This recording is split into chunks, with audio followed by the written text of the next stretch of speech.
So yan, ikakabit natin ang ating 3 camera dashcam. Subukan natin itong dashcam na ito.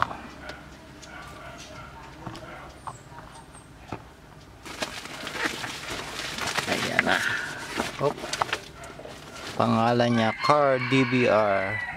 Bakit dual lens? Triple lens naman to. Vehicle black box DVR. Ito, tatlong camera nito.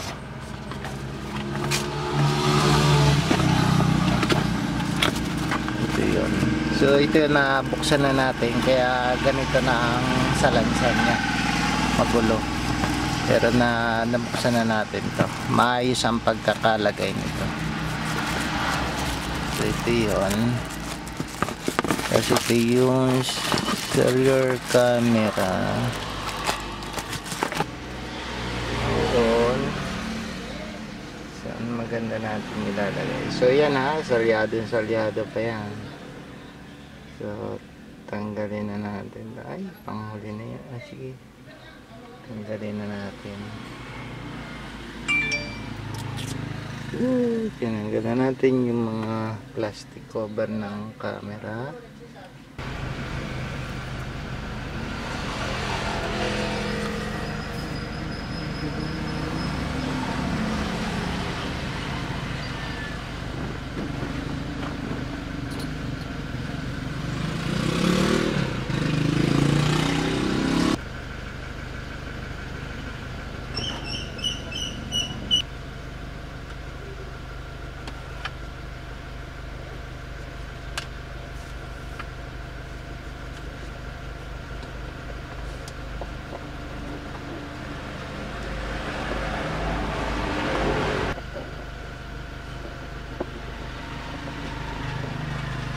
Ito natin sisiksik.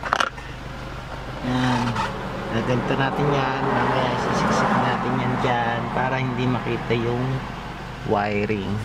So sinusukat ko pala ngayon kung gaano kahaba. So, dito. Dito.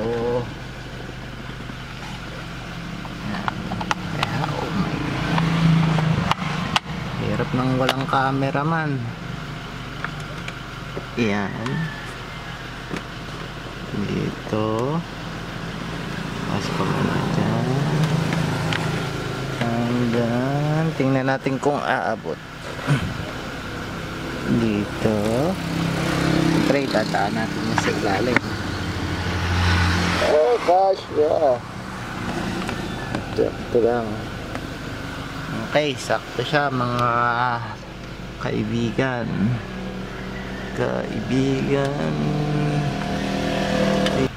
So ngayon, sa pagkabit natin ng dashcam, kailangan natin ito para isisiksik na natin siya dito. Para hindi masira yung mga kuwan dito. Fabric, tsaka yung mga plastic. Kasi sisingit natin itong mga rubber. So, gamitan natin ito. Okay.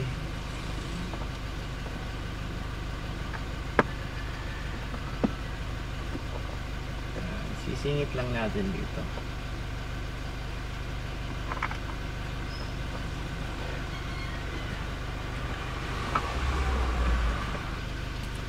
So, yan. Ganyan ang nangyari. So, isisiksik na lang natin ito dito. Yan, ganyan. Kailangan natin itago yung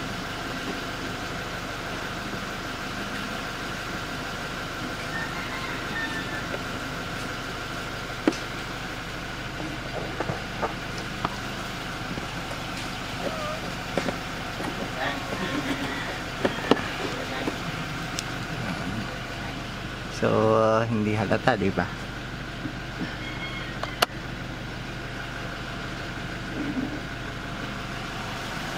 Susuot lang ko sinabi. Ito dito. Yan. Yan. Pakago na.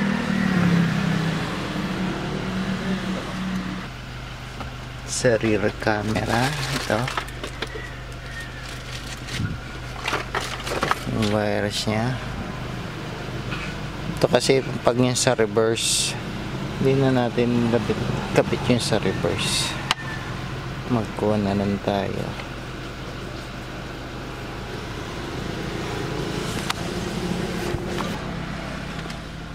Yan.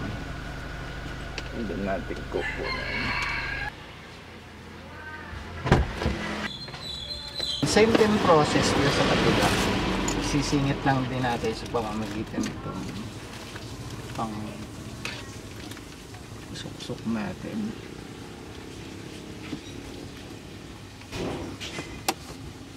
Ito dito. Ayan. Kaya ako pinaghiwalay para hindi mapersa yun dito.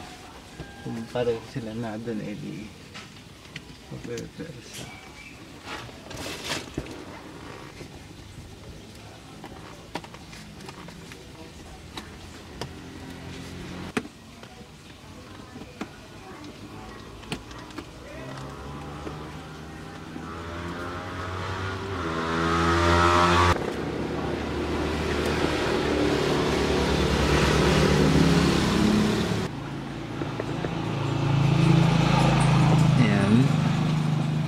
Siksik lang natin dito.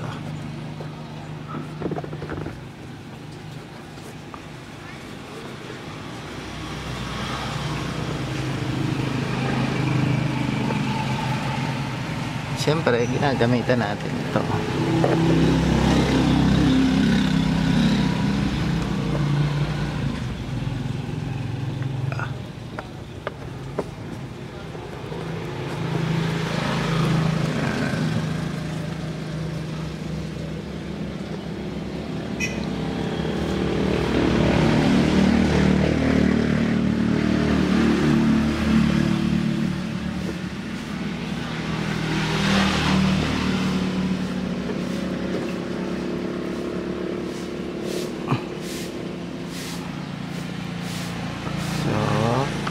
Lang.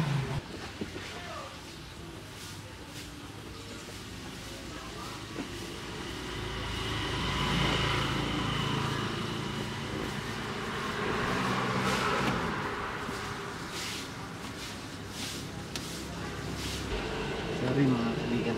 Sa likod nga pala ito. Sa likod.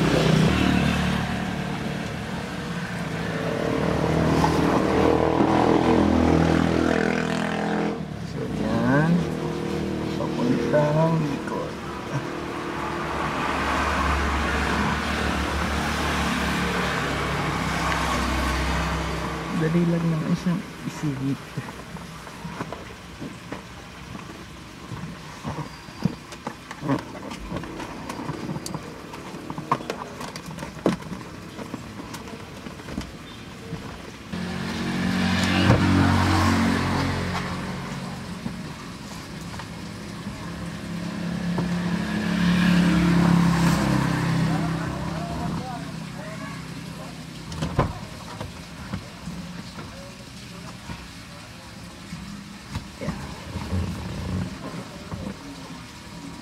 Dito lang din.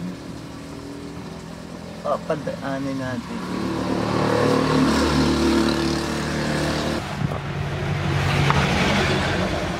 Dito.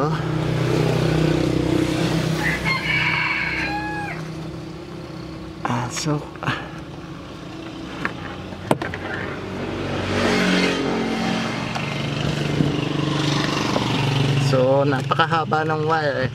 Kaya ka abot na abot.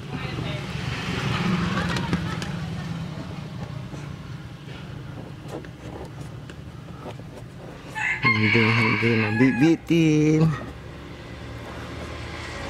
Oh, dali lang oh. Yan lang oh.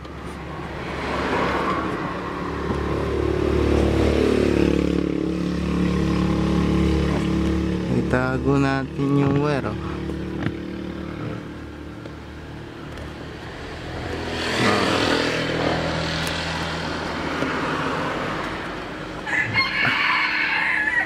Suot natin dito. O pwede.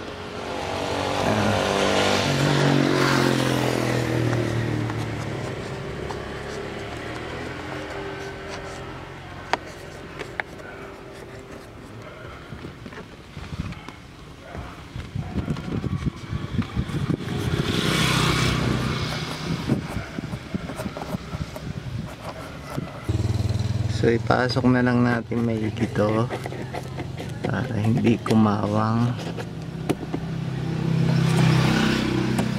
Ayan.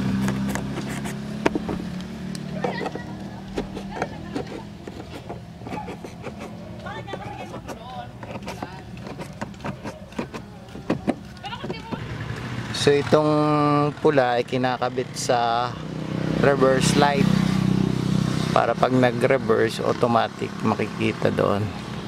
So hindi na natin to gamitin.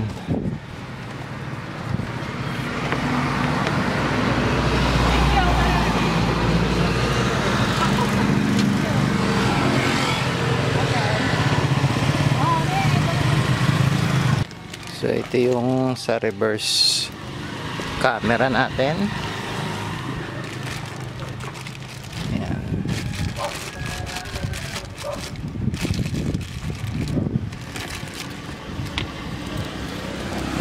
Dito natin yung ilalagay.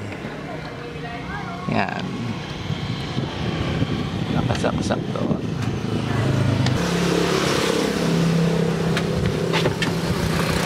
So ito yung subukan natin sa reverse. Ay.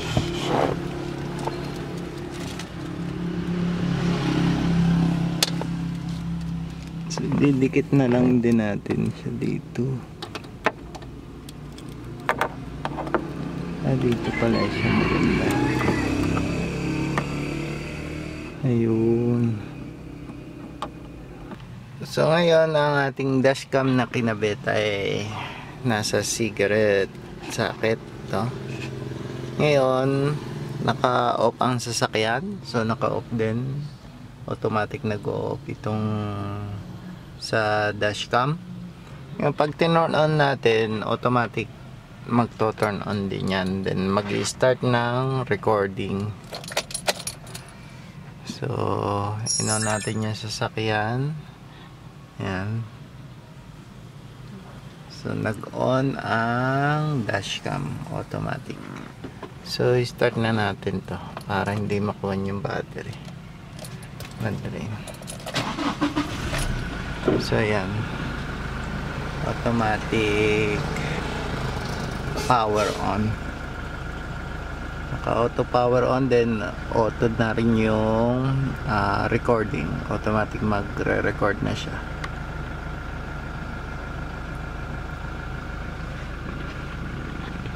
Pag nasa park mode naman siya, kahit naka-turn off siya, once may narinig siyang vibration sa labas, pa-power on siya, then mag-start recording. So ito yung dashcam natin na kinabit.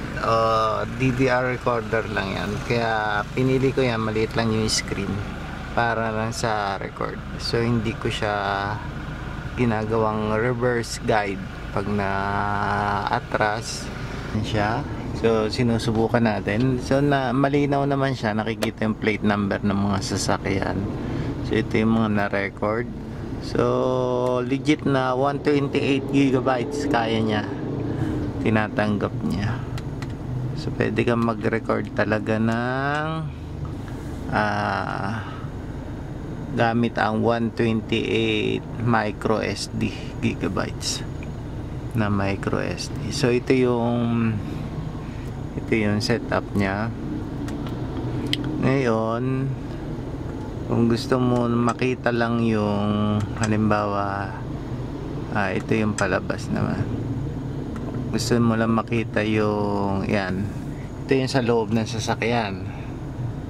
Tapos pag yan, ito naman yung back, yung camera sa likod, yan yung nakikita. Ngayon ito naman yung sa front, yan yung nakikita sa front. So pwede magkaroon ng dual screen, yan, kung gusto mo makita yung harap tsaka yung loob. Then pwede mong palitan, alternate, o iba naman switch sa likod, yan, yung sa likod naman tsaka yung harap. Then kung gusto mo yung nakikita lang yung nasa loob, then yung nasa likod, nasa harap, may dual screen. So yan lang, maayos siya, maganda. So okay tong black box o video recorder dashcam ng Car TNT. Design siya sa maganda siya sa recorder, pero kung gagamitin mo siya sa yung reverse guide, pag magre-reverse ka, medyo maliit yung screen, pero okay naman, kaya pa rin makita. Kasi ito yung pag ginamit mo yung back, yan, so nakikita naman, visible naman siya kahit maliit yung screen. Kinuha ko lang talaga siya, design talaga siya para mag-record lang, hindi ko kinukuha na maging guide ko sa pagre-reverse. Mas magaling pa rin yung masanay ka sa basic o sa mga side mirrors, sa mirrors. Kasi pag naging depende ka na sa mga gadgets o sa mga yan super high tech na, yung mga kagaya ng 360 camera, yung halos dito mo na makikita sa screen, mahihirapan ka na ngayon sa kuwan, sa basic, kasi nasanay ka na. Pero depende na rin yun sa'yo, kung both mo naman pinapractice, both sa camera o sa mirrors, yan, mga mirrors meron dito sa back, meron sa dalawang gilid,